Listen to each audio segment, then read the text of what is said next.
المستمعين، ورجعنا لكم ومع مفاجأة مع الفنان الجميل مصطفى كامل، رئيس لجنة العمل في نقابة الموسيقيين العامة.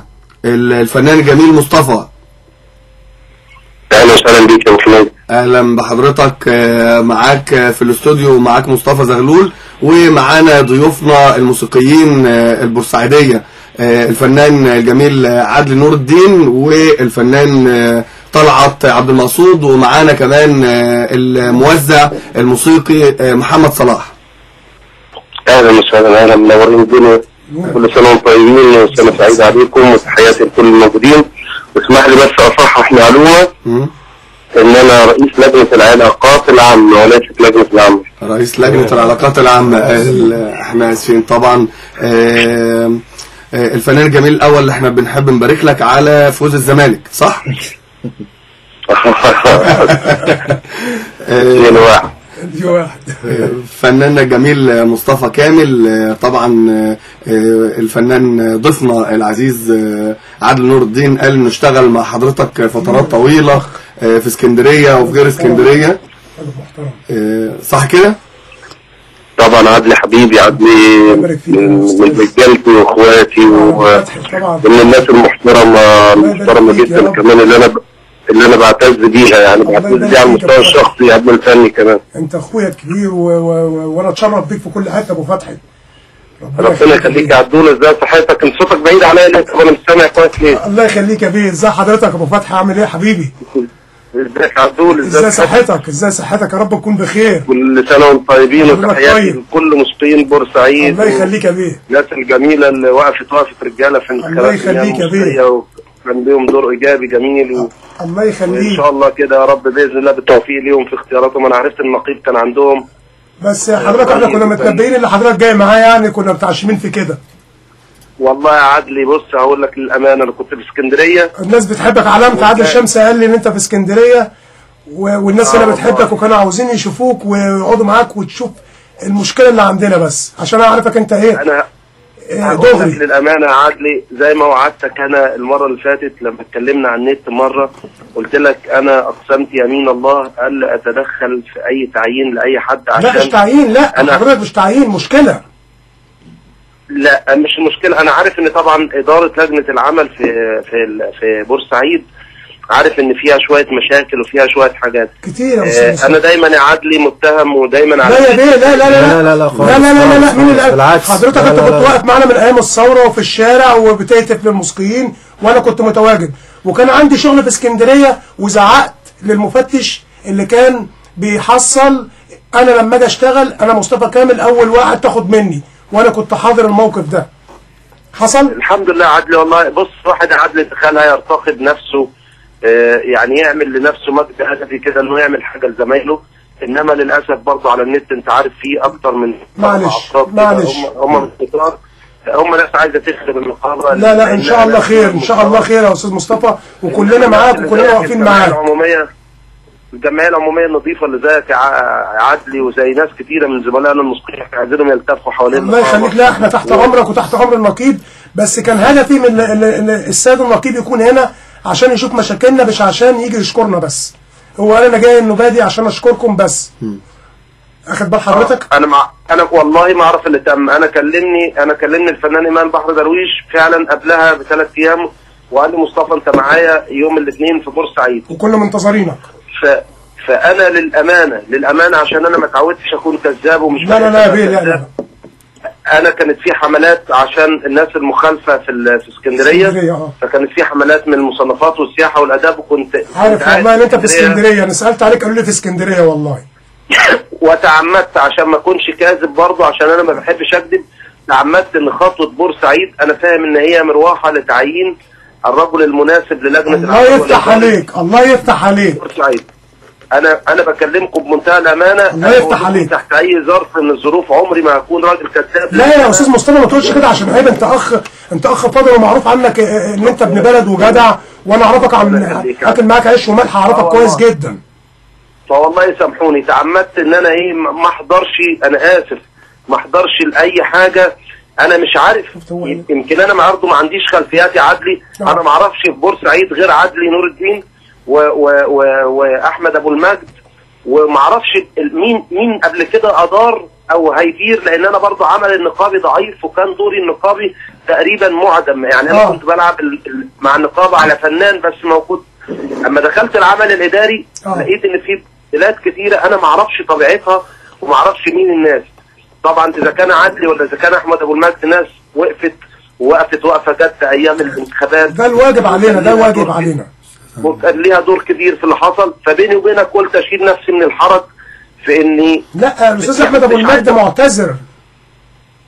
فناننا الجميل مصطفى كامل، هو الحوار طبعا هم كان الموسيقيين هنا في بورسعيد كانوا منتظرين حضرتك مع الفنان ايمان بحر درويش.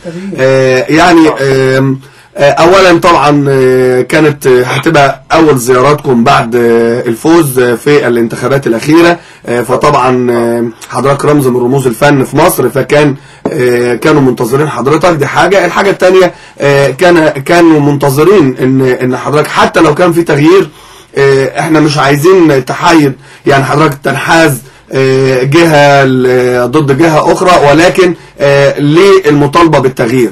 مصر كلها كانت بتطالب بالتغيير بعد 25 يناير، واحنا في احتفالياتنا يعني مضى تقريبا حوالي عام، ولسه كانوا الفنانين الجمال معايا في الاستوديو بيقولوا ما حسوش لسه بالتغيير. يعني في بعض الاصوات بتقول ان لسه لسه حاسين ان منير الوسيمي هو اللي لسه موجود في النقابه. احنا عايزين نعرف الاجراءات اللي اخدتها مجلس اداره او اللي اخدها مجلس اداره نقابه الموسيقيين عشان يبين للموسيقيين ان في تغيير. ايه الاجراءات اللي انتوا عملتوها بقى؟ نبعد عن شخصنه المواقف ونبعد عن الاسماء بعينها، ولكن احنا عايزين نعرف الخطوات العامه اللي اخدتها او اللي اخدها مجلس اداره النقابه للتغيير جوه بورسعيد وخارج بورسعيد. طيب بص، صلوا على النبي عليه الصلاه والسلام. انا هقول لكم كلام يمكن احاسب عليه فيما بعد نقابيا او فنيا. لا لو في حاجه يا استاذ مصطفى، لو في حاجه انت مش عاوز تقولها ما تقولهاش حقيقي. انا ما ينفعش ابقى عايز اقول حاجه وما اقولهاش، لاني انا لا رقيب علي الا الله سبحانه وتعالى. واللي هقوله لكم ده ممكن اتحاسب عليه زي ما بقول لك نقابيا، لكن قدام ربنا اكون فخور ان انا بقوله. اولا انا الوم على الجمعيه العموميه لوم كبير جدا جدا جدا في الانتخابات اللي فاتت دي. طبعا في ناس هتتفاجئ وهتصطدم بكلامي ده وهتزعل منه. اولا انتوا اخترتوا حوالي 3 أو 4 اسامي داخل مجلس اداره النقابه. بصراحه ايوه ما ينفعش ان كانوا يجوا يكونوا هم دول الناس بتمثلكم. هم مين بقى؟ مش هقول لكم عليهم مالهاش دعوه، واحنا مش عايزين نعرف. انا عارف حضرتك، بس مش كل المسكين اختارتهم على فكره. لا انا بكلمكم بقى، سيبك. بص يا عدلي، صلوا على النبي. يلا نكون موضوعيين ونتكلم قبل اي حاجه. احنا بنتكلم لله. بالظبط. الانتخابات اللي فاتت دي اديرت بتربيطات قذره جدا ل4 أو 5 اشخاص كمان هم دون المستوى. وانا مسؤول عن كلامي ده لو هضطر لتقديم استقالتي بسببه. لا وانا متفق معاك. تمام. الانتخابات اللي فاتت دي كل النقابات أديرت بشكل جيد جدا جدا جدا جدا، واختاروا ناس تمثلهم بشكل مرموق وبشكل يناسب وقدرات كتيرة جدا. انما في الانتخابات بتاعتنا دي انا اتفاجئت ان في المجلس ناس للامانة العامة وللامانة الاخلاقية وامام الله، انا بقول لك ممكن يكون المجلس القديم كان فيه ناس احق بكتير جدا جدا جدا من 4 أو 5 اعضاء من اللي جم المجلس ده بدون اي داعي وبدون اي لازمه ولا صفه ولا وجود ولا ليهم اي معنى في الحياه خالص. احييك يا استاذ مصطفى. احييك يا استاذ مصطفى. تمام.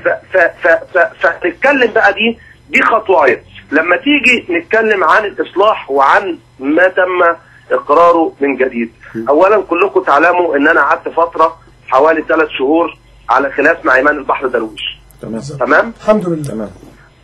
في ناس كتيرة جدا ما تعرفش مين كان اسباب الخلاف. اسباب الخلاف طلع شخص الله يسهل له وربنا يكرمه في حياته. دي الاغنيه بتاعتنا. ده كان نعم دي الاغنيه بتاعتنا. الله يسهله. الله ربنا. تمام. فهقول لك يا عدلي، في واحد تسبب في واقعتي مع ايمان البحر درويش لاكثر من 3 شهور، خلت في فجوه. اذا كنت داخل بقلب ربنا اللي يعلمه وربنا وحده اللي يعلم، كان الواحد داخل يعمل حاجات حلوه كتير. ممكن يكونوا ال3 شهور دولت الخلافات والشد والجذب اللي كان بيني وبين الفنان ايمان البحر درويش عملت حاله عندي من الهبوط النفسي او الهبوط المعنوي، اللي خلاني بقيت حاسس ان انا راجل داخل بتحارب عشان الحق، عشان انت عاوز حق. ما اعرفش، انا لا كنت عايز حق ولا كنت عايز، ما كانش ليا اهداف غير اني عايز اعمل حاجه حلوه. ايه هي الحاجه الحلوه؟ انا نفسي فضلت مش عارفها، ولكني امتلك من العلاقات ومن اللسان ومن الثقافه الحمد لله اللي يخليني اعرف اروح اجيب للمسلمين حته ارض، اروح اجيب حته نادي، اروح اعمل حاجه، اقف اعمل حفلات اديرها بشكل كويس، نجيب دخل للنقابه. من اهم كانت اهدافي تنقيه الجداول من كل راجل رضيء دخل مهنتنا. احنا مهنتنا فيها بتوع بطاطا وبتوع بليله. كانوا لسه بيقولوا الكلام ده من شويه. كانت ناس مجهزه يا جماعه للانتخابات. ايوه. قعدت اصرخ بعلو صوتي، وكانت اهم اهدافي هي تنقيه الجداول، الا يحمل كارنيه النقابه اي راجل مش موسيقي.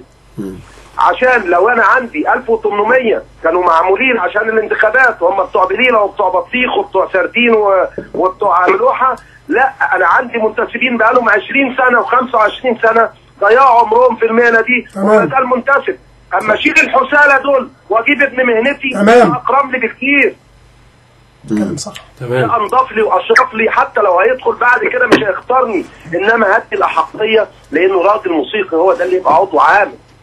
تمام. واحده بتبيع فجل في اي بلد ارياف، واخدها هي وامها واختها وبنت خالتها وابن عمها، واخده العضويه العامله عشان خاطر تاخد 500 جنيه تنزل تصوت اللي هي عايزاه. بالظبط. فانا كان جوايا حاجات كتيره جدا جدا، حاله الدنيا وحاله الظروف بيني وبينها في فتره الخلافات اللي هي 3 شهور بيني وبين ايمان البحر درويش، على يد راجل من اعضاء المجلس اللي هو انا مش هذكر اسمه، ومش هقول يعني، لان انا عارف ان في ناس منكم بتؤازروا وبتؤيدوا، وانا بحترم ده برضه، حتى لو انا ليا تحفظات عليه هحترم اي موسيقي بيأزر وبيأيده.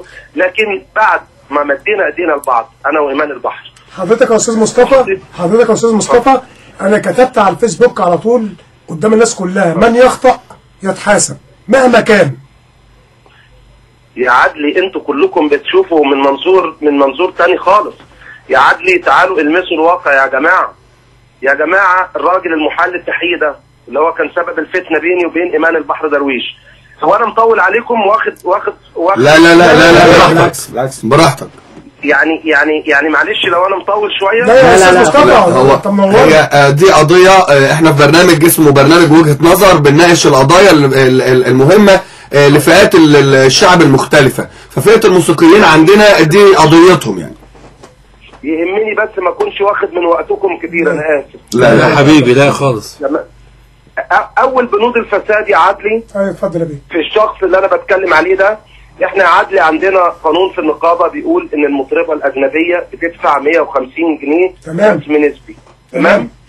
كنت بقابل الموسيقيين، انا نزلت ودي لاول مره تحصل في تاريخ النقابه، ان انا نزلت دخلت المحلات والنايطات كلها ولفيت على الموسيقيين قدام اصحاب المحلات، قلت لهم انزلوا لي تحت، نزلوا بقى قدام اصحاب الاماكن اقول لهم اللي ليه شكوى عند صاحب محل يجيني. الله يفتح عليك. ويلا نتكاتف ونقف ونقفل اي محل، قلتها قدام اصحاب المحلات. فلقيت شكوى من الناس المطربين المصريين بتقول ايه يا استاذ، نسبه النقابه احنا بندفع 100 جنيه و120 جنيه. فقلت لهم انا بوعدكم ان شاء الله الايام اللي جايه انا هكلم النقيب العام وننزل النسبه شويه للمصريين عشان ما فيش مكسب في شارع الهرم وفي النيطات وفي الكلام ده. ففوجئت باحد المناديب بنت مطربه سوريه، في حين ان المصري بيدفع 100 جنيه و120 يا عيني ومش لاقي شغل، البنت دي بتدفع 50 جنيه بقالها 3 أو 4 شهور. المفروض الدبل. مش الدبل، المفروض ان انا جبت البنات الاجانب كلها بتدفع 150 جنيه. لما يبقى المصري بيدفع 80 و100 و120، هم كل الاجانب بتدفع 150 جنيه عن كل فقره عمل هي بتعملها. فجبت ملفها كله وببص في الملف لقيتها متعاقده مع مكان واحد اسمه السانست، يعني هي ممنوعه من العمل في اي مكان تاني، تشتغل في السانست بس. لو هي تبع وزاره القوى العامله كانت من الاول لما نزلت تعمل عقد العمل يقول لك ان هي بتعمل في مكانين او 3 أو 4 او الكلام ده. لقيتها بتلعب 5 اماكن يوميا وبتدفع 50 جنيه. قررت وقفها واستدعيت المطربه ومدير اعمالها، ومدير اعمالها حي يرزق وهي اسمها ليندا، ومدير اعمالها فنان صاحبنا واخونا اسمه ايهاب حسني، اكيد انتوا عارفينه كلكم. المحترم بتاع الشرقيه. استدعيتهم للنقابه وفوجئت بحاجه هقولها لكم يا جماعه وانا بعلنها على الملأ. تعالى يا ايهاب، انا عرفت ان ليندا بتدفع 50 جنيه، دي اوامر مين؟ قال لي اوامر فلان اللي انتوا عارفين اسمه وانا مش عايز اقول اسمه. انا مش هقول اسمه دلوقتي. ماشي اللي هو الراجل اللي عمل الفتنه بينك وبين ايمان البحر درويش، بتدفع 50 جنيه. ففوجئت بطلع ملفها لقيت المناديب بتقول لي ان دي من ايام عاصم المنياوي بتدفع 50 جنيه. اذا انت راجل جاي على نهج عاصم المنياوي بالظبط، يبقى انت كده مش مظبوط. لما تدفع المطرب المصري 100 جنيه وترهقه يا عيني وهو مش لاقي شغل، وواحده سوريه جايه وبتكسب وبتشتغل 5 اماكن المخالفه، 5 اماكن، يعني كل يوم بيضيع على النقابه الفرق من 150 ل 50 100 جنيه في 5 اماكن ب 500 جنيه، 770 جنيه، 15000 جنيه في ال3 شهور، 45000 جنيه. كالمطربه واحده. تعالى لعبد الجريني، عبد الفتاح الجريني، لقيته معمول له نسبه في الفرح 4000 جنيه، في حين ان سامو زين الراجل اللي برضه سوري بيدفع 750 جنيه ولا 1000 ومش عارف ولا 1250 جنيه، وهو الاثنين زي بعض، وهو اللي كان عاصم المنياوي برضه بيدعمه تاني برضه. يبقى انت ماشي على نهج عاصم المنياوي في كل تصرفاته. اما ننزل نايطات واماكن براد نلف بمباحث المصنفات وبالسياحه وبالاداب، وانا ما خدتش جنيه، ما عنديش انا لا بدلات ولا الكلام، ولا انا ناقص بدل ولا ناقص اي حاجه. انت مش محتاج حاجه من دي واحنا عارفين الكلام ده يا استاذ مصطفى، انت غني عن حاجه ديت. افاجئكم على النت بحاجه يا عدلي، انت شبعان ولا انت بتكلم واحد يعرفك كويس؟ فيها نسبه عدلي لجنه العمل. انا قررت داخل اجتماع مجلس ومعايا ورقه موقعه من النقيب العام ومن المجلس بالكامل ان انا قلت من اول دخولي للنقابه لم ولن اتقاضى مليم احمر من داخل نقابه المياه الموسيقيه حتى لو مشروع. كتر خير. لما دخلت لجنه اختبارات العضويه الاستاذ ده قبض وكل الاساتذه قبضوا، انا الوحيد اللي قلت انا مش عايز فلوسي، انا متبرع بفلوس للمعاشات، مش هاخد جنيه من النقابه لاني مش عايز ده. انا الحمد لله عندي ما يكفيني داخل اقدم، وقت ما احس ان انا مش داخل اقدم انا هقول سلام عليكم. انتقل لخطوه ثانيه بعد اذنكم، انا اسف اللي هي بتقولوا ايه اللي اتغير في النقابه؟ أيوة. اللي اتغير في النقابه لما تكونوا يا جماعه الاختيار كان من اول جلسه الاجراءات كان اختيار خاطئ يا جماعه، يلا نتكلم دغري. تمام. جلسه الاجراءات لما يبقى عندك راجل زي الدكتور رضا رجب، راجل فاضل، الدكتور رضا رجب بصرف النظر عن، خلي بالك انا اسف يا جماعه، بصرف النظر عن الاسامي وعن الاشخاص، اما يكون عندك راجل خبره خبره موجوده في لجنه القيد. برضه الدكتور طارق مهران خلي بالك تحياتي ليه جدا، وهو راجل اخويا وراجل حبيبي. ومازن العباسي انا ما زلت بقولها وبعلنها، ولو هتحدى بيها اي حد انا بحب مازن العباسي، كلنا اخوات الحمد لله، وماليش تحفظات على مازن العباسي. انا خلافي مع شخص واحد حاول تشويه العلاقه بيني وبين ايمان البحر درويش، تسبب في فتور كبير بيني وبينه في الوقت اللي هو بيسعى فيه لحاجات ثانيه كشفناها وهنكشفها في التحقيقات، والاموال العامه بتحقق فيها لان انا تقدمت ببلاغ للاموال العامه. يلا ننتقل من الدور ده جلسه الاجراءات عشان خاطر انت تقول ايه التغيير اللي انت بتقوم بيه. اولا لجنه القيد قبل كده زي ما قلنا كانت بتعين بتاعت فجل على بتاعت ملوحه على بتاعت سردين على اي حاجه. اما تيجي تحط لجنه قيد، حد يمسك رئيس لجنه القيد لابد انه يكون راجل اولا نزيه، ثاني حاجه عنده درايه وخبره في العمل النقابي. تمام. رضا رجب ما اتحطش، عندنا كوادر ثانيه ما اتحطتش في اي حاجه، راجل خبره وموسيقى كبير وماسترو. مسكت كل اللجان ناس برضه ايه، انا مش هقدر اغلط في طارق مهران ولا في اي حد من زمايلي. انا الخلاف الشخصي والنفسي بيني وبين واحد هو شغلته كان يقول لده مش عارف فلان بيقول عليك وده فلان بيقول عليك، شغل غريب وانا ما اتعودتش عليك وما احبوش ومش بتاعي. وفوجئنا ان احنا بعد ما ابتدينا نتلم تاني وبعد ما في الراجل ده اتحل التحقيق، واذا كان الدكتور طارق معاه او اخويا وحبيبي مازن العباسي تحول برضه للتحقيق، احنا بقينا خلي بالكم برضه العدد قليل جدا جدا جدا. وضيف على ان العدد قليل جدا زي ما قلت، انا اسف وابو علينا تاني وانا قدها. انا ناس مش فعاله يا استاذ مصطفى. انا معايا في المجلس ناس، لا كان في ناس كتيره اولى بكتير منهم عاوزين يشتغلوا، سواء من محالين للتحقيق او سواء موجودين برضه دلوقتي. في ناس كتيره جدا، يعني انا كنت اتمنى يبقى معايا عاطف امام في المجلس ده. الله، الدكتور عاطف راجل محترم. طبعا. واستاذ وجدي القدسي برضه راجل امين ونزيه وراجل محترم. كنت اتمنى وجود الدكتور عاطف امام معانا. راجل محترم. وجود ناس معينه في اسامي كده معينه، انا كنت احب ان انا حتى اجلسها. كان نفسي استاذ وجدي القدسي يكون موجود في المجلس ده برضه، من الناس اللي طبعا ناس بهوات في المهنه كتير جدا يا عدلي، في اسامي كتيره بس يا استاذ مصطفى انا اسف، احنا ماشيين برضه هنا على نمط منير الوسيمي وعاصم المنياوي لحد الان. يعني انت بتعاني من ده عندك في النقابه، احنا عندنا هنا لحد الان ماشيين على نمط منير الوسيمي وعاصم المنياوي. هقول لك يا عدلي، انا لو شفت ده انا ساعات بتجيني حاله زهق، لكني مش هقدر اقول لك ان احنا ماشيين على نهج منير وعاصم. لا هنا في بورسعيد، بتكلم عن بورسعيد. فنان الاستاذ مصطفى، هو باين على نبره صوتك طبعا حاله الزهق اللي انا حاسس بيها، يعني هي واصلاني دلوقتي حاله الزهق اللي حضرتك يعني حاسس بيها. الحاجه الثانيه، نبره صوتك بتنم على التركيز الكبير جدا والزعل الواضح لكل المستمعين. لكن برضو هي المشكله ان احنا مش عايزين زي ما قلنا نشخصن المسائل، يعني مش عايزين نقول كذا وكذا وكذا. الجبهه بتاعتك جوه المجلس هل هي اضعف من الاربع خمس افراد السيئين اللي احنا عمالين نتكلم عليهم، ولا هم برضو ذو مناصب؟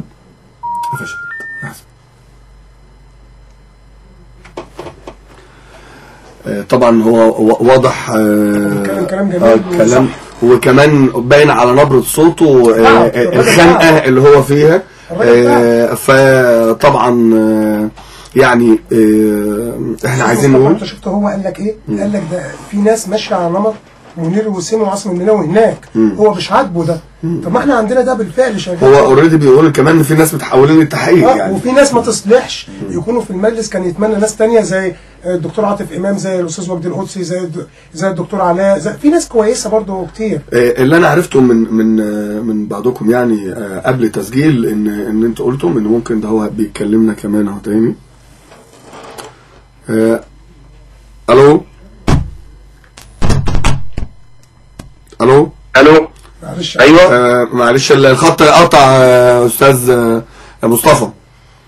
يعني انا اتعمدت اتصل بيكم احسن تفتكروني لا انا كنت بقول ان باين على صوت حضرتك الخنقه اللي انت عايش فيها يعني. لا والله ما خنقه قوي يعني، تعالى نقول هي مش خنقه. انا بس ايه، مش هكذب عليك، عارف لما تبقى حلمان حلم حلو قوي وتلاقيه مش متحقق بالدرجه اللي انت كنت بتتمناها. انما اسمح لي برضو عشان انت دخلتوا في جمله كده، انا اسمح لي اعترض عليها. انتوا بتقولوا احنا مش عارف حاسين ان الحكايه حفظ الالقاب منير وعاصم ما اتغيرتش. اللي انا هاكده بس حاجه واحده بس، فعلا، وانا مش بقول الكلام ده رياء ولا نفاق، اقسم بالله انا ما حد يجبرني على الرياء ولا على النفاق حتى لو ابويا. تمام. اللي حاصل في النقابه دلوقتي، انا اؤكد حاجه واحده بس، انا ما عنديش حرامي واحد داخل المجلس ولا النقيب. يكفيني ان الراجل النقيب راجل مش حرامي. لا المجلس مش حراميه. لا خالص. تمام. دي بس خلونا، لا يا جماعه خلونا نقف بس عليها ونعمل استرس على الكلمه دي. تمام. لا متفقين على ده. ما ينفعش الكلام على دي، ما ينفعش. طالما انك بيديرك راجل شريف مش حرامي ومجلس مش حراميه، فاذا اي عيوب قابله للتغيير. بالظبط. يعني حتى لو عندنا شويه عيوب، العيوب الباقيه مقبوله وممكن تتغير بحته التجانس، انما اكتر حاجه بسطاني ان انا للامانه حتى قبل ما اكون انا وايمان اصحاب او قبل ما ننضم لبعض وبقينا اخوات، انا بقول لك انا وثقت تماما ان هذا الرجل لن يمد يده على مليم. واحنا متفقين على الكلام ده. استاذ مصطفى احنا متفقين على ده. احنا حته استاذ مصطفى معاك الاستاذ طلعت عبد المقصود.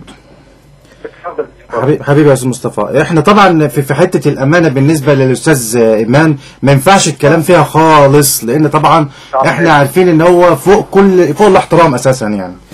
ولكن احنا يعني عايز برضه اقول لحضرتك على حاجه، يعني الدكتور عصام شرف ما كانش حرامي، كان كويس وكان جميل وكل حاجه، ولكن مشكلته انه ما لباش طلبات الشعب. فبرضه احنا بنتكلم في منظومه عمل عايزينها في بورسعيد، لان ما كانش يمتلك الاليات اللي يقنع بيها الناس. بالظبط. فاحنا بس كل اللي انت بتتكلم على بورسعيد بوجه خاص ولا بتتكلم على لا بورسعيد. انا بتكلم عن بورسعيد. على بورسعيد بوجه خاص. انما انتوا عاملين شغل كويس جدا بره، انا متاكد. لا انا عارف ان انتوا عاملين شغل كويس جدا، وفي القاهره وفي اسكندريه وعاملين شغل كويس، لكن انا بتكلم عن بورسعيد. اتفضل. فكنت اتمنى ان يبقى في وضع منظومه عمل في بورسعيد نغير بيها اللي حاصل في السنين اللي فاتت. احنا هنا في بهدله، احنا هنا بورسعيد كلها في بهدله. تمام. فطبعا كان مجيء المفروض عشان التغيير وعلشان الصح، ففوجئنا بان احنا ماشيين على نفس المنهج اللي فات، نفس من ناحيه ايه. خلي بالك انا عارف، فممكن تفسر لي ايه النهج الوحش اللي لسه داير؟ النهج ان احنا ابسط حاجه ان اللي ماسك اللجنه في عهد منير الوسيم هو نفس اللي ماسك اللجنه في الوقت الحالي. اللي هو اسمه ايه بقى؟ مين؟ الاستاذ احمد فاروق. الحاج احمد فاروق. انتوا ليه انا كنت فاهم ان النقيب رايح بورسعيد عشان خاطر يعين لجنه عمل هناك. بالظبط هو قال كده فعلا. طب ايه اللي حصل؟ النهارده لا، واحد قال له طب نختار نرشح، قال لا انا جاي عشان اشكركم بس على وقوفكم معايا في الانتخابات، وشوفوا يوم اعملوا كارنيهات وننتخبوا الناس. فحضرتك يا استاذ مصطفى طب حتى حط لجنه تسيير اعمال تدير الليله عبال ما تختار ناس، ودي لجنه عمل بالقانون بيقول لك تعيين. يعني الاستاذ احمد فاروق اتعين، الاستاذ احمد ابو المجد اتعين، جيت النبادي قلت ان نسال الناس، ده شيء جميل نسال الناس. طبعا انت نهيت الكلام بكلمه واحده، انا جاي اشكركم بس عشان اتاخرت عليكم في الشكر. طب ورحمه ابويا انا لغايه ما انتوا بتكلموني دلوقتي ورحمه ابويا ما اعرف ايه اللي تم في بورسعيد. انا متاكد واثق عشان انت كنت في اسكندريه، وعادل شمس قال لي استاذ مصطفى في اسكندريه وعامل شغل جامد جدا، قلت له انا كنت هتصل بيه بس سيبه ده مشغول ما تكلموش دلوقتي. تصدق وتامن بالله يا عدلي؟ لا اله الا الله. تامن بالله ورحمه ابويا وحياه ولادي وحياه ولادي تاني. انا في اسكندريه طبعا انت عارف ان اسكندريه كلها تعتبر بلدي. بلدك طبعا. اما رحت في انتخابات كل اللي يجي فاهم ان هو مثلا برضه ممكن يكون ليه عشم على متعشمين كنت اقول لهم انا ماليش دعوه، مش هزكي حد. تمام. انا عايز اقعد زي ما كنت طالب في ايام انتخاباتي انا كمجلس للنقابه، كنت طالب الشفافيه وان ما حدش ياثر على حد، وده حصل. انا مش هاثر على حد، وده حصل. انتوا خليكم مع بعض وكلكم اخواتي وربنا يولي فيكم الاصلح واللي الله يخليك. بس المفروض كان الاستاذ ايمان اخذ موقف هنا ايجابي هنا عشان احنا حتى نرتاح، انما كده هو مجيته دي على دماغنا من فوق، هو والاستاذ خالد بيومي على دماغنا بس ما خدناش خطوه ايجابيه. يلا احنا جيت اشكركم وخلاص وانتهينا على كده ورجعت. يا سيدي انا بوعدك انا ما نزلتش النقابه بقالي اكتر من 12 يوم عشان انا جيت من اسكندريه، انت عارف البومي نازل عدلي والفيلم بتاعي انا هبدا فيه. الحمد لله على السلامه. عليا يا وعد، وانا لما بوعد ما بخلفش. طبعا زي ما وعدت اهل اسكندريه ان الانتخابات هتتفتح يعني هتتفتح، وقعدت مع الفنان ايمان بحر درويش وقلت له لازم انتخابات اسكندريه تتفتح. هنا لجنه التعيين بس وبنزاهه برضه تليقوا عليا ان انا اتناقش مع النقيب. الله يخليك. الله يخليك. احنا لازم ننزل بورسعيد، انما والله انا ما كنت عارف ايه اللي تم في المروحه اللي راحت. استاذ ايمان بس انا عايز ابويا ما اعرف حاجه. بص يا استاذ ايمان انا بس باختصار استاذ مصطفى اسف استاذ مصطفى عايز بس اوضح لحضرتك ان احنا مشكلتنا في التعيين، احنا عايزين يعين لجنه عمل هنا في بورسعيد، اللي متعين دلوقتي الحاج احمد فاروق اللي هو كان في عصر منير الوسيمي. الحاج احمد فاروق ده راجل متعهد اساسا، وكيل فنانين وكاتب الترخيص باسم زوجته وماسك اماكن وتحت ايده فرق ودشاء. ازاي بقى حاكم مجلات والدنيا كده بايظه؟ ما ينفعش. فلازم اي حد تاني ان شاء الله حد من النقابه من مصر يجي ايا كان. انا برشح نفسي، انا كنت برشح نفسي على كلام السيد النقيب. انا مش مهم، مش عاوز حاجه، المهم نلاقي تغيير. المنظومه بس تتعدل بس. ليه بص لا خلاص، انا لو مش عاجبهم بناقص انا متنازل عليها، مش اشكال. بص يا عدلي، مفيش حاجه اسمها مش عاجب حد. يعني الموضوع مش بمزاجنا ومش على كيفنا. الموضوع احنا دلوقتي للي داخل للامانه وربنا لا يفرق معاه العدلي ولا عبد السميع. بالظبط. اللي بيشتغل لله تحت اي موقع احط راجل بتاعي عشان اذا اخطا ادينه وحاسبه. صح. واذا جاء اشكره صح. رسالة الجمعيه العموميه كمان ان انا جبت راجل او جه في عهدي راجل مدير النقابه وجاب الصالح العام. الله يفتح عليك. انا على خلاف. الله يفتح عليك في الكلام ده. بنحي نفسي عشان مش عارف مين مش عايزني. لا الله يفتح عليك في الكلام ده. معانا الموزع محمد صلاح برضو كان عايز يكلم حضرتك. اتفضل يا ابو حميد. مساء الخير يا استاذ ايمان، ازي حضرتك؟ استاذ مصطفى، اسف. مساء الخير يا استاذ مصطفى. انا وايمان واحد يعني. طبعا معلش اسف والله. ازيك يا استاذ مصطفى؟ اتفضل يا حضرتك يا استاذ مصطفى. عايز اتكلم في حاجه، معلش انا هخرج عن الموضوع شويه عشان الشد ده انا عايزه يعني ايه ما يبقاش موجود يعني. وان شاء الله انا عارف ان ربنا يسهل، احنا هنروح للاصلح باذن الله وهنروح للاتجاه الكويس وربنا يوفقكم. حضرتك بس انا كنت اتمنى ان يبقى في يعني زي لجنه توعيه، يعني لجنه تبقى لجنه تعمل حاله تثقيف للناس العامه. يعني ايه دور النقابه ويعني ايه نظامها ازاي، يعني زي اعلانات للنقابه بحيث ان يعني اليات العمل في الاماكن. طبعا انا طبعا القاهره منظومه هي متعارف عليها، لكن المحافظات انا شايف ان في بعض الاماكن بيبقى فيها حاله اخفاق بالنسبه لاليات العمل اللي المفروض تتم. حضرتك يا ريت تبقى في لجنه اعلاميه يعني بتتكلم عن النقابه ودورها وتوضح للناس عشان العلاقات العامه طبعا، بحيث ان حضرتك الناس تبقى فاهمه يعني دور كل شخص ايه، بحيث ان يبقى في مساعده خارجيه لشخص الناس الموجودين. يعني مش عارف اللي انا بقوله ده حضرتك ايه رايك فيه؟ يعني اللي انت بتقوله حلم جميل في زمن او في مناخ غير مناسب. طبعا. ازاي يا محمد؟ انت دلوقتي احنا تولينا الامر او النقيب تولى الامر والمجلس اللي موجود تولى الامر في ظروف وحشه جدا، في ظروف فيها عيل عندك مشطوب من النقابه.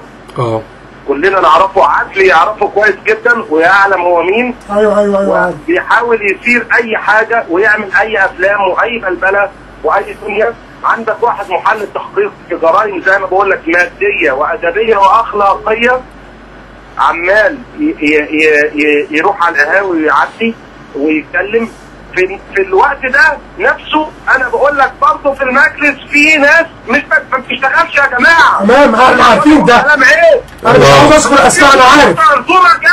ايه ده؟ طيب اجتماعين على بعض. عندك حق. واخترتوه تقولوا تزكيه كبيره، ما كانش اجتماعين على بعض. انا عارفه مين. فما تسووش اللي لا اصواتكم اللي بيروح وبيحاول حتى يعمل حاجه. احنا بنحاول نعمل حاجه لكن ما فيش ترابط. ان شاء الله. ناس في منهم اللي مش عايز يخدم، اللي هو كان عايز يقعد على الكرسي وخلاص عشان خاطر يقول انا عضو مجلس اداره، واللي جاي فاهم ان هي كانت منهبه ومسرقه وهندور الغلط زي زمان. تمام. واللي كان جاي يشغل لجنه عمل عشان خاطر يروح يسكر ويجيب رقصات. وعندك مطرب نجم، ما كلناش اجتماعين على بعض. عارف يا استاذ مصطفى. انا بقول لكم المجلس ناس غلط. يا استاذ مصطفى اتفرج النهارده على نقابه المهن التمثيليه لما طلع اشرف عبد الغفور راح قابل بتوع الاخوان، المجلس كله بالاجماع عمل اصدار بيان قال لك هو بيتكلم عن نفسه. ليه بقى؟ لان في مجلس جيد كله 12 راجل اختاروه من الممثلين على اعلى درجه. عمر عبد العزيز المخرج الكبير، احمد صيام راجل على خلق، محمد ابو داوود راجل شاطر. تمام. كل الناس اللي اختاروها الجمعيه العموميه للممثلين اختاروا ناس تمثلهم بجد. انتوا ما عملتوش كده. استاذ ايمان، استاذ مصطفى، استاذ مصطفى، اتفضل يا عبد. انا بطلب من حضرتك طلب مهم جدا. اتفضل. حضرتك لازم يبقى فيه موقع للنقابه، مش فيسبوك. الفيسبوك اللي بيحصل فيه شتيمه. تعمل الموقع يا عم عبدي، يا جماعه قبل ما تعمل موقع تعمل موقع. انا بقول لك انت عندك دلوقتي الهيكل هو نفسه مش عاجبه يعني. الاساس فيه خلل، هيلته بايظ. مش هقدر اسيء للكل لان في ناس شرفاء وفي ناس كويسه. طيب انما انت عندك ناس دون المستوى، ناس ما بتخدمش، ناس مش عامله لكم حاجه. تمام. دلوقتي اللي بيروحها بالبلدي كده، انا مش عايز اقول كلام عيب يحسب عليا، عيب. استاذ مصطفى بيروح 4 أو 5 اعضاء والباقي لا. 5 اعضاء مجلس منهم 4 ما لهمش دور. الله يكون في عونكم، الله يكون في عونكم. ده بيروح النقابه وهو مالوش لجنه. الله يكون في عونكم. انا بروح النقابه وانا ماليش لجنه. معلش مصطفى حلمي مالوش دور. في ناس كتيره جدا مالهاش ادوار. نجم نبيل مالوش دور. معلش احنا كنا عاوزين نخرج من العنق والزجاجه بس. احنا عملنا جلسه غلط، كلها غلط. واحنا ايدينا في ايديكم في الصح. طول ما انتم ماشيين صح احنا ايدينا في ايديكم ومعاكم. على قد ما بنقدر. يمكن انا وايمان بنقعد نتحاول. لما اصطلحنا انا وايمان قلت له يا ايمان رضا رجب عايزين نضم الناس اللي تقدر تعمل حاجه، عايزين نعمل حاجه حلوه، مش عارفين نعمل حاجه. عايزين نقفل بعمل يا رب. مش عارفين يا جماعه. حطوا نفسكم مكاننا. استاذ مصطفى، نص المجلس بقول لك، نص المجلس معانا عضو مجلس ما جاش اجتماعين يا جماعه.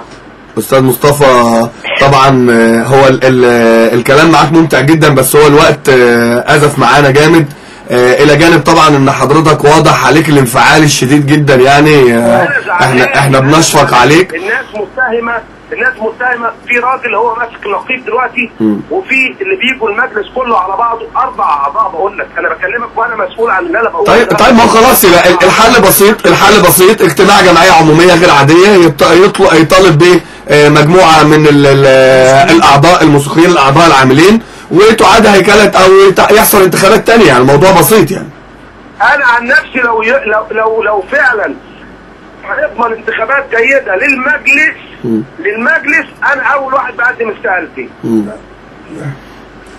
وانا اول واحد ارشحها. احنا نعيد انتخابات المجلس. انا هقدم استقالتي لاني مش هنزل انتخابات ثاني عمري. ليه حرام. احنا عاوزين لازم نضاف تساعد الموسيقيين. عمري طول ما الموسيقيين حالفه يمين الله ان هي تعمل تربيطات وتجيب كل واحد ملوش لازمه وملوش شغلانه عشان خاطر يجي ينتفع من النقابه دي، والنقابه دي لن تقوم لها قائمه. لا ان شاء الله هتقوم. ان شاء الله هتقوم. ان شاء الله بيكم هتقوم. ان شاء الله خير. انما تعالى عشان لا نغفل شيء بعد اذنكم. والله الناس اللي بتروح دلوقتي اقسم بالله من النقيب للكام عضو اللي بيجوا بجد كل واحد نفسه يعمل حاجه حلوه، بس احنا مهيكلين غلط يا جماعه. كانت في منصب الوكيل ولجنه العمل والمناصب دي خلاص بيتهيئ مكتب. النهارده ما تقدرش تصعد حد مكان ده الوكيل ولا لجنه العمل. حتى انا زي ما بيتهموني ان لجنه العمل اللي مسك لجنه العمل ايمان البحر درويش، وايمان البحر درويش كلفني ان انا اقائم باعماله في لجنه العمل. ده حقه. انما انت مش رئيس، رغم ان انا كنت كسبان الكرسي ده في الاول. انا عارف سيبك منه. ومش هو ده الحكايه. عايز اقول لكم احنا لسه لغايه دلوقتي انا بكلمكم واحنا ما عندناش رئيس مكتب. يا حول الله. ما الناس المحاله للتحقيق دي مش هينفع تصعد ناس مكانهم لما يدانوا. بالظبط. فبقيت انت مثلا رضا رجب ايه صلاحياته؟ قول لي ممكن رضا رجب يكون ايه صلاحياته؟ المفروض نكسب الراجل ده. مفيش، مش حاصل يا عقلي. ما احنا ماشيين برضه مش عايزين نعمل بقى زي ما انت بتقول بقى دلوقتي زي ايام منير اللي هو اشيل عدلي واجيب ثاني يوم احمد فاروق ولا اجيب مصطفى كامل غصب وابقى اروح اعطيني. لا، عايزين نمشيها بالقانون. فموضوع ان انت ماشيها بالقانون وبالاولويه وبالصحيح بتاعك مخليك انت عاجز. انت نفسك عاجز. في حاجات كتيره مش عارف تعملها. المجلس مش عارف يتلم. اليوم اللي بروحه انا ايام بروح على النقابه، الفتره اللي بندير فيها النقابه والله في اعضاء مجلس ما بشوفها بال 15 يوم. امال داخلين ليه بس؟ فناننا جميل مصطفى كامل. طبعا احنا استمتعنا وكل مستمعينا بالكلام معاك، وان شاء الله مش هيكون اول ولا اخر مره ان شاء الله باذن الله. احنا ان شاء الله هننتظرك كمان عندنا في الاستوديو قريب ان شاء الله باذن الله. تقول كل اللي انت عايزه، واحنا يعني بنقول لك ربنا يعينك، وعم قول يا رب. والله العظيم بص ربنا يخليكم، انا بشكركم جدا، بس عايز قبل ما اسيبكم احلف يمين الله، اقسم بالله اقسم بالله اقسم بالله اني لم ارى باطلا وهسكت عليه. ربنا يعينك يا رب. باطل حاصل وهسكت عليه. ربنا يعينك. انها تبقى ممكن تلاقيني بعد نص ساعه من دلوقتي بكلم امان البحر وبننهي موضوع ان شاء الله بورسعيد، لان ده يهمنا. ربنا يكرمك يا رب، مفتح يا رب. النقابه كمان يهمنا، وثقوا تماما، وحياه ولادي انا ما هبقى مع اي حد ضد اي حد. ربنا يخليك. الله يخليك. اسمح لنفسي ان الكرسي ده ياخد من اللي ربنا كرمني بيه. انا ربنا كرمني ان انا اكون راجل معروف، راجل ربنا ييسر لي حالي، ربنا ييسر لي حياتي. لما هدخل النقابه يضيف لاولادي حاجه لله يا مش عايزها. الله يرحمه. ربنا يوفقك. ربنا يوفقك. سلام الفتح والنبي. ها سلام الفتح. الله يسلمك يا عبدول. الله يخليك يا باشا. كل سنه وانتم طيبين، وانت طيب. ان شاء الله خير، واللي جاي خير باذن الله. والشغل الجديد والنبي عاوزه عشان احفظه والنبي لو سمحت. حبيبي كل سنه وانت طيب يا استاذ. تصبحوا على خير. وانت بخير يا باشا.